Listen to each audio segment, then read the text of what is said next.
Thanks for listening to the second part of Intuitive Eating. And if you missed the first part in episode 14, part 1, I recommend going back and listening to that first, because this is just picking up from that episode where we left off in the principles of intuitive eating. And that episode gives you more information about what intuitive eating is, why I think it's amazing. And so go back and start there at 14.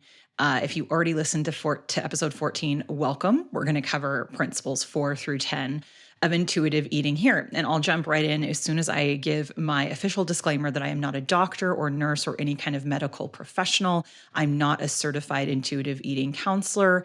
And I really am just sharing my own experiences, why I like intuitive eating and why it has worked for a lot of the ladies who I have worked with and coached. As always, when planning to change the way that you're eating, I recommend consulting with a medical professional. So with that, let's just jump right back into where we left off. We're on principle 4, which is challenge the food police. So I'll read it and then we'll talk about it. Scream a loud no to thoughts in your head that declare you're good, quote unquote, for eating minimal calories, or bad, quote unquote, because you ate a piece of chocolate cake. The food police monitor the unreasonable rules that diet culture has created. The police station is housed deep in your psyche, and its loudspeaker shouts negative barbs, hopeless phrases, and guilt-provoking indictments. Chasing the food police away is a critical step in returning to intuitive eating. Okay, this is real, right? And in the last episode, I mentioned we'll talk about using the term junk for food. Let's jump into the basics here. Fact is that there's no morality when it comes to food. Food is not morally good or morally bad. Diet culture has brainwashed us to feel that way, but it's just not true. There's no moral. You're not a good person or a bad person if you eat donuts or salad. It's just not a thing. I think in a previous episode, I mentioned murderers eat, I'm sure, donuts and salad, right? People who are bad, evil people eat all the things, just like people who are really amazing, great people eat all the things. There is no morality in food. And let me tell you why this matters, because you might think, well, okay, why do you care? Why does it matter if I call it junk food or I say, oh, I was so bad or I was so good based on what I ate? It matters because your subconscious mind is it's like amazing, and it runs the majority of our life, right? It's amazing and complex. And, the human brain is just like a miraculous computer.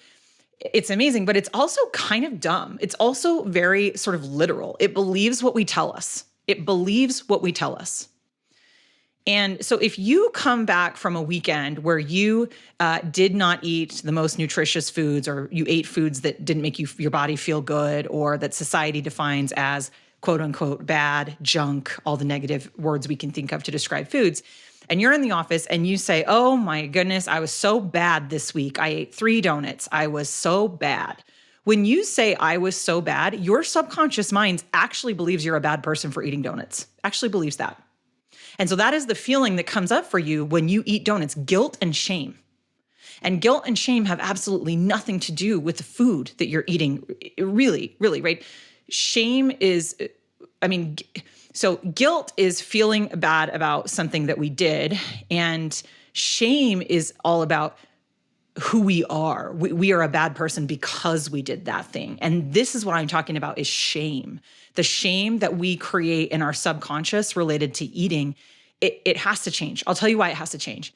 Because if your subconscious mind believes you're a bad person, why would it ever steer you in the direction of taking good care of yourself? If you don't value yourself, why would you ever be motivated to take care of yourself when your subconscious mind just thinks you're a bad person and is beating you up and saying negative things to you all the time, which is most of us. I mean, that really is how most of us are. I'm not describing somebody who's like depressed or barely functioning. This is most of us. Our subconscious mind thinks we are bad people who do bad things, and it's mean to us, our subconscious mind. We're mean to ourselves in our own head, right? So being aware, right? It all starts with awareness, as always. Being aware of when you use morality words related to food is a game changer for this. Catch yourself. Catch yourself when you say, oh, I was bad because of this. This is junk food. Because changing that, catching it in the moment and then changing it and eventually stopping it truly can change your life. It can reprogram your subconscious mind. And the awareness is key, because when we say things out loud, they're so powerful in our subconscious mind. Remember when we talked about in an earlier episode, the whole cycle of thoughts become words, words become actions, actions become habits and beliefs, and habits and beliefs are what create our lives. So everything starts as a thought. So if you can catch the thought before you speak something out loud, it's huge in not negatively programming your subconscious. And if you can spin it around into even something more positive, that's amazing too. So a more positive example might be, instead of saying, oh, I was so bad this weekend because I ate 3 donuts, you might just say, oh, I feel sick, or my stomach feels sick because I ate 3 donuts this weekend. That's fact. That's truth. That's not crazy lies that we're telling our subconscious, which we do. I'm not using crazy lies as a judgment. We all do this. But I think it's worth making it that extreme. They're crazy lies. The thoughts in our head are crazy lies most of the time. And it is a crazy lie to say, I was so bad because I ate 3 donuts. It is not a crazy lie to say, my stomach feels sick or my stomach hurts because I ate 3 donuts, if that is accurate and true, if your stomach really does hurt. So try to think about what's really going on with you before just spewing off society-created morality around food. It's huge, and it's a game changer.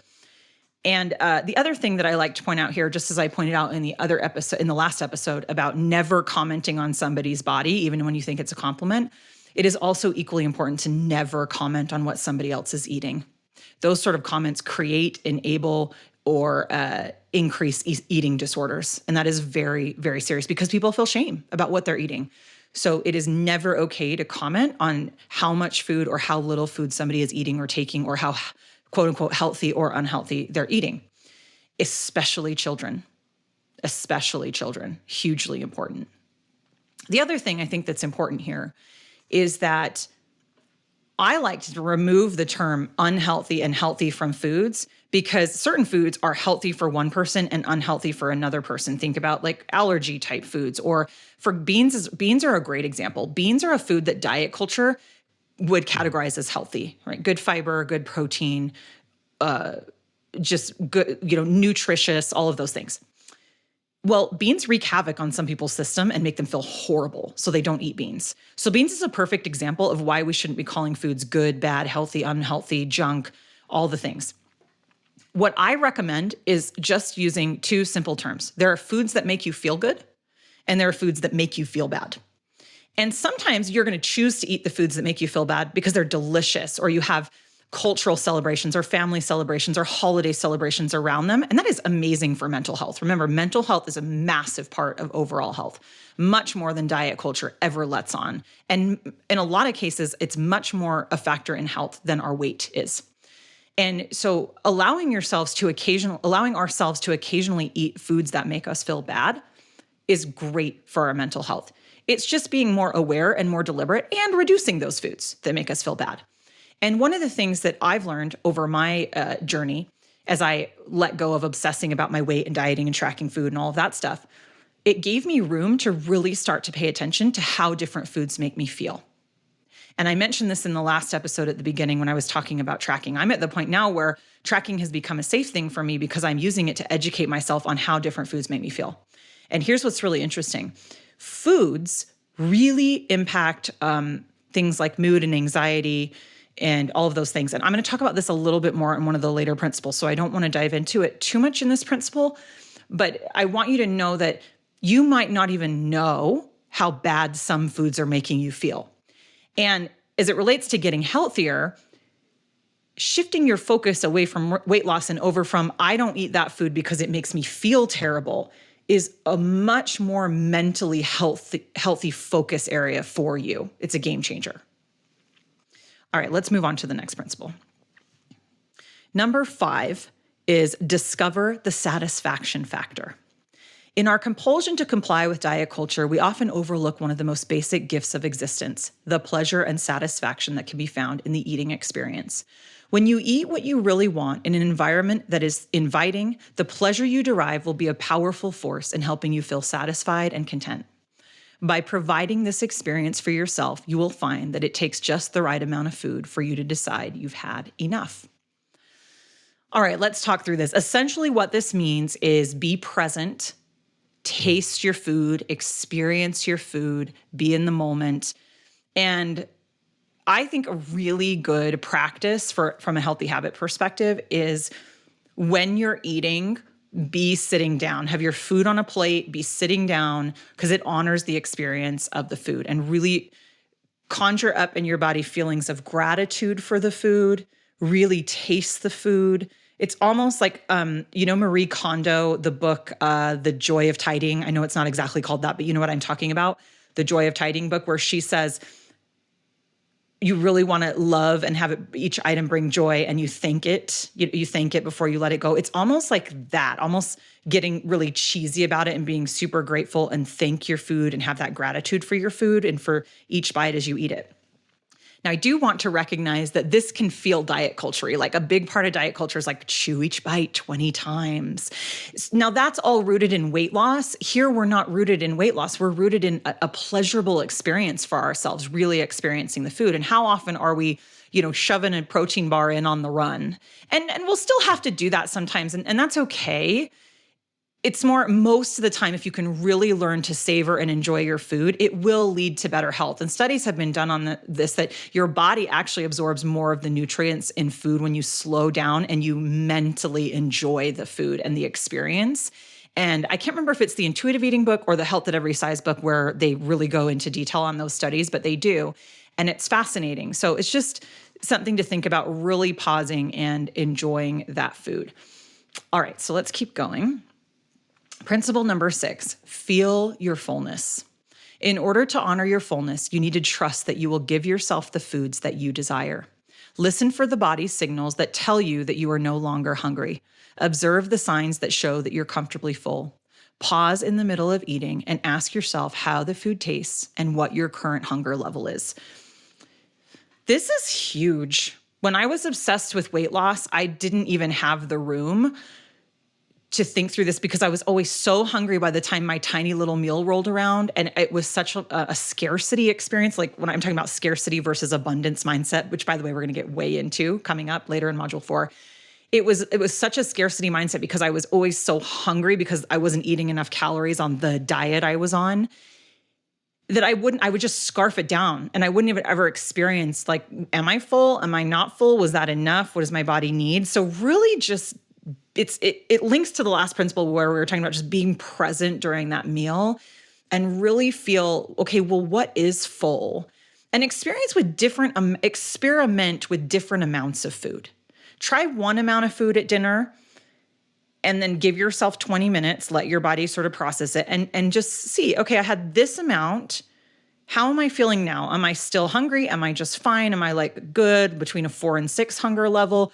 Or am I really still hungry or craving? Because sometimes cravings are truly caused because we're not eating enough. Cravings aren't always emotional, right? A craving can happen because your body is hungry. And just like we talked about, just like your body tells you when it needs to go to the bathroom, a craving can be your body telling you you actually do need to eat more, even if you don't still feel a like stomach growling type hunger.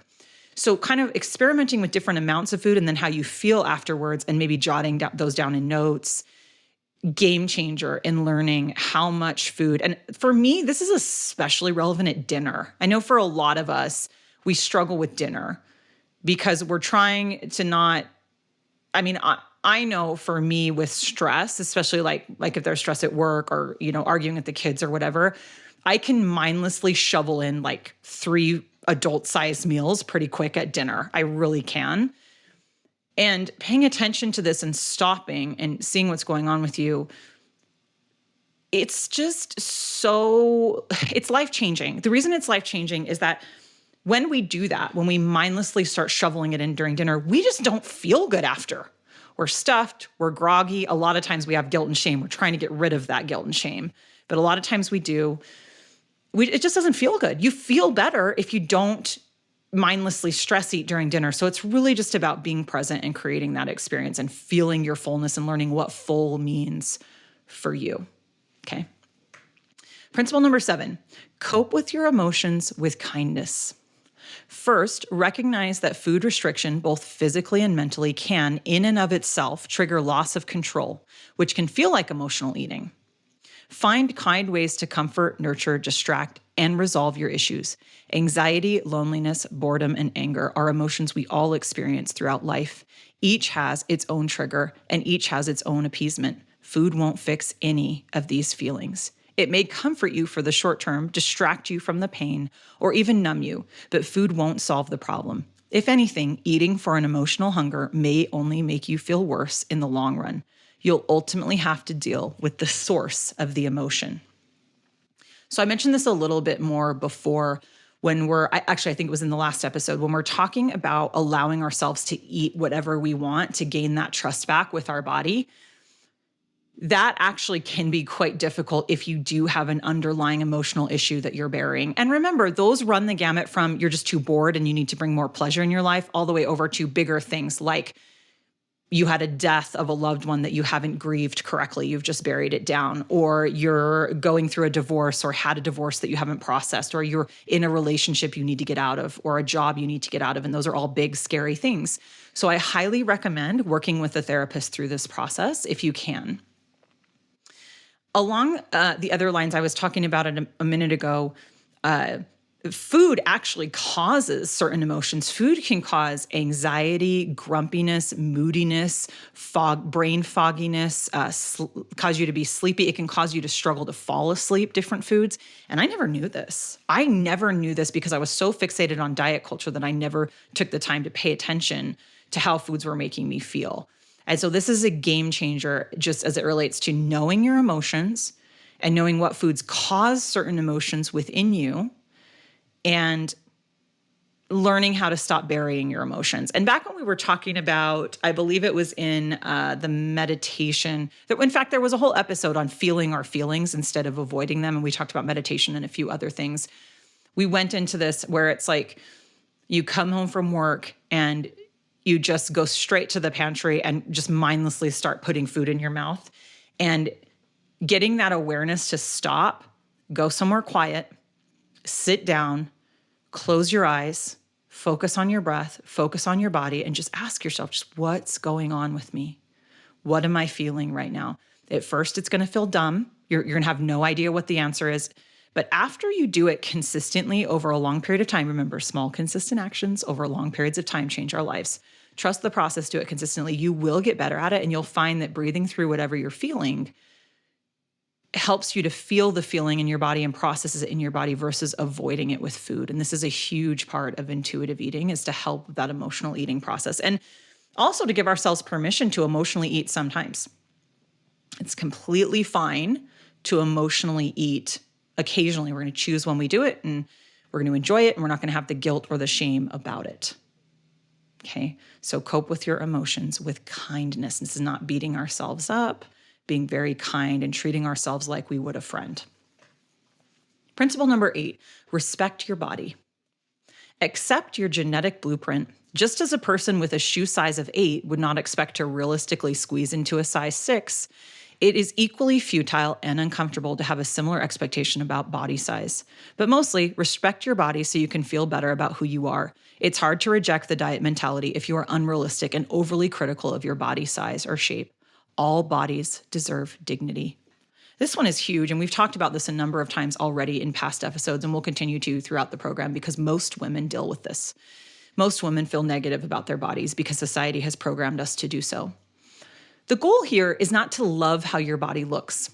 The goal here is to appreciate and accept and respect your body for all that it does for you, for the fact that it carries you through life, for some of us, for the fact that it birthed children for us. It's just learning to reprogram your subconscious instead of having a negative connotation with your body, having either a neutral or a positive connotation with your body. It doesn't mean you have to look in the mirror at your naked body and think it's beautiful. That takes time and effort and work. And that actually doesn't work for everybody. Some people feel more comfortable with a body neutrality focus, which I like to think is more like most men. And I do want to recognize that some men struggle with body image. I realize that's just not on the same level as women as we think of overall percentages of people. But when I think about my husband, for example, very body neutral. When he puts on an outfit, he may look in the mirror just to see if like things are tucked in correctly or, whatever, that it's not, that it just looks nice, that it's not wrinkled or it looks good together. he's not thinking about his body at all. That's body neutrality. The ability to look in the mirror and not thinking about the way your body looks specifically is body neutrality. And a lot of men, that comes naturally to them because they are raised in a society that doesn't place their value and their worth on their bodies. It does in some regard, just not to the extent as it is women. And they are taught that they get value and worth in other places. And so they don't place so much emphasis on the body. But that's more of a body neutrality feel. I believe body neutrality is extremely advanced. I think when you have a negative body image, a negative subconscious programming about your body, I think you first have to try to bring some positive to that to move yourself over more towards neutral on the scale. I think it's really difficult to go from negative to neutral. There's like a journey where you have to be more positive and catch the negative things you say about yourself. So we talked about this a couple times. I'll give a reminder because it's super important and it's life-changing. The same as you're going to focus on catching the morality about food when you say junk food or bad food or all that. Let's start catching it about how we talk about our bodies. So anytime you get the urge in your mind or especially out loud to say something negative about your body, something you would not say to a friend, something that it would be considered mean to say to somebody else, we got to catch that. We got to catch that and we got to flip it into something positive. So you flip it into, you catch it and then you say something nice about yourself. Doesn't have to be related to your body or the thing you were thinking. It could just be, I'm a great friend. I'm good at my job. I'm a good mom. Something positive about yourself that you believe, replace it with that. And it will change your your subconscious programming.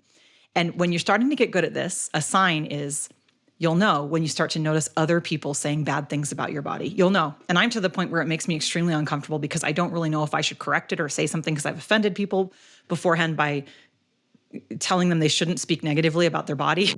It sort of is none of my business. I shouldn't say that, but I'm so passionate about it. So you'll notice it and you'll get uncomfortable. And that means you're getting really good at this when you notice other people speaking negatively about their bodies. Okay. So let me think, is there anything else I want to cover? Oh, the genetic blueprint. Accept your genetic blueprint. They mentioned just like you wouldn't try to change your shoe size, why would you try to change your body size? Genetics are more impactful on the size of our body than anything else. And the reality is, and I know I said this in module 1, we're going to say it again, we've got to drive it home. Fitness models are fitness models because of genetics. Now, they do work hard. I'm not saying they don't work hard. They work hard. They're very disciplined about their food and about their exercise. Not taking that away at all, not minimizing that at all. But the reality is you could live with a fitness model and do exactly all the things she does, eat the same, move your body the same exact day, like follow her around, essentially attached at the hip. And number one, your body would not look like hers. Even if you did it for years, your body would not look like hers. Unless you already do have that genetics, but for most of us, we don't. Your body would not look like hers, and she would be like bubbly and happy and having a good day most times, and you would be hangry and miserable because it wouldn't be enough food for your body. That's real. That is actually real. And society has tried to make us believe, and successfully made us believe, that we all should look like fitness models. And we just don't all have those genetics. And guess what? It's okay. The beautiful thing about it is you don't have to look like a fitness model to be healthy. You can be in the overweight and obese categories and still be healthy. This is very real. You might think that's crazy talk. Go read Health at Every Size. The science proves it. It's in there. You might have this mindset where you think you are not healthy because of your weight. That might not be the case. I encourage you to go get the blood stats taken. And if there is a health issue, they'll come up in the blood stats, and or if you're not feeling good, that sort of a thing. And that's a great thing to use as motivation outside of weight. Okay, so these are all very huge. I could talk about this one for like 2 hours, so I better move on. Okay, principle 9, movement, feel the difference. Forget militant exercise, just get active and feel the difference. Shift your focus to how it feels to move your body rather than the calorie burning effect of exercise. If you focus on how you feel from working out, such as energized, it can make the difference between rolling out of bed for a brisk morning walk or hitting the snooze alarm. We're actually going to go into this in, I think it's maybe even the next episode very soon. I have a whole topic on sustainable body movement that follows this, so I'm not going to spend too much time on it now. But one of the benefits for me of going through intuitive eating and letting go of weight loss as my goal is it freed up my mental space to figure out what types of body movement I don't hate. And the reason I don't say what types of body movement I enjoy is because I'm just not a person who enjoys exercise, never have been, probably never will be. I always would rather not do it. But in focusing on what I don't hate, I am way more likely to do it. And I actually have found I usually enjoy walking. Even though I would rather stay in my bed, once I get out on a walk, I usually enjoy it. But society has conditioned us to keep doing exercise that feels awful and we hate. I mean, for years I ran and I hate running, but I thought I had to run to burn calories to lose weight. And ironically, when you run more, you get hungry and want to eat more. So you don't typically lose weight when you run, but that's sort of beside the point. Figuring out what body movement is sustainable for you, and sustainable equals you don't hate it. You're not going to sustain something you hate. So we really have to get out of that mentality. And the truth is, you don't need that level of vigorous exercise that a lot of us hate in order to be healthy. You just really absolutely don't. But you do need body movement to be healthy. In the studies they've done on the blue zones, you've probably heard of the places in the world where the people live the longest and healthiest lives. The two items that come out on top in all the studies, the number one is relationships. We have to have human interaction. It doesn't mean you have to be like married, but you have to have a sense of community relationship. And number two, it's body movement. It's moving the body. Isn't it interesting that body size and weight is not in the top? Nutrition's up there. What you eat is up there, but it actually follows this eating foods that make your body feel good. Weight is not really in there up in the very top. It's relationships and body movement. So And I like to call it body movement because the health benefits truly are in moving your body and getting your blood flowing. But you don't have to do the vigorous exercise we all think. And there's a book by Alyssa Vitti called In the Flow. And she even talks about with women, if we do vigorous exercise at the wrong time of our cycle, it's actually detrimental to our health. And so it's a really interesting book. I highly recommend checking it out. I think I talked about it in a different episode too, and maybe even linked it there, but I can link it here too. So really, really think about this, and we're going to talk about sustainable body movement more. Okay, principle 10, honor your health, gentle nutrition. Make food choices that honor your health and taste buds while making you feel good. Remember that you don't have to eat perfectly to be healthy. You will not suddenly get a nutrient deficiency or become unhealthy from one snack, one meal, or one day of eating. It's what you eat consistently over time that matters. Progress, not perfection, is what counts. So I feel like we've covered a lot of this because really this is about learning and paying attention to what foods make your body feel good versus what foods make your body feel bad. And for human bodies, when we really get good at noticing and paying attention to that, it's typically going to be eating the majority of your food that have good nutrients for the human body is what's going to make you feel the best. I mean, that's pretty much across the board because our bodies are meant to run on, certain types of food that are more nutritious.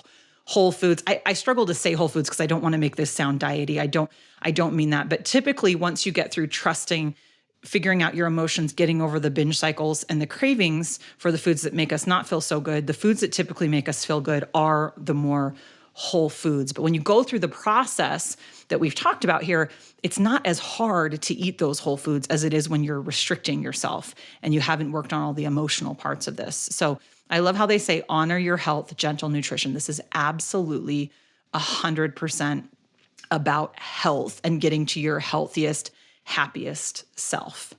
Okay, so those were the 10 principles. Just a reminder, this is a terrifying process. It really genuinely is. So if you need support, reach out to me, spend time with a therapist, have a support group as you go through this process if you're going to dive in, because it is a roller coaster ride. Our subconscious programming is very strong and it's going to resist a bunch of this. The only other thing that I really do want to mention, and I probably should have called it out in one of the principles, but I forgot, is the fact that it's about like the BMI scale and the medical industry and the money machine that is. So what I want to start by saying is doctors are amazing. What I'm about to say is not meant to put doctors down at all. I mean, doctors save lives every day. If you get into an accident, you have some sort of acute issue or illness, doctors absolutely save lives, and they are trained to do that. And the majority of them are good people and are very skilled at doing that, and it's amazing. The tricky part as it relates to all of this stuff, health at every size stuff, is that doctors only get about 27 hours of nutrition guidance in their 12 years of medical school. So doctors really aren't the best trained on weight and nutrition and preventative type medicine, Western doctors at least. And some are starting to be and really diving in here. And I think that's amazing. And so the moral of the story here is that there is discrimination at the doctor's office based on your weight. So if somebody who is more on the heavier side goes into the doctor with an issue, the doctor will typically tell them they need to lose weight. If somebody who is not so heavy and a smaller body goes into the doctor with the same issue, the doctor will run tests on that person. And that is not okay. Because just because you're overweight doesn't mean you're not healthy or that you don't need the test run that the smaller person does. And this happens all the time. People who are in larger bodies who go into the doctor are just told to lose weight and the tests aren't run. There's just an assumption made. And this is a problem. And so what I strongly recommend is that you stop getting weighed at the doctor's office. And I know that is terrifying. I have done it. It was scary at first because it was weird. Luckily, my doctor had absolutely no problem with it. And the truth is, there are very few medical reasons where they actually need your weight. They do need your weight if they're going to give you a new dose of medication to get you the right dose. They do need your weight for some certain heart conditions that are quite rare. Otherwise, they really don't need your weight. And I would recommend challenging that because weighing ourselves, especially when we're going through the intuitive eating process, can be very triggering. So if you're working hard and then you go and you're not weighing yourself and you see the scale at the doctor's, and then you could go into a spiral and really backtrack.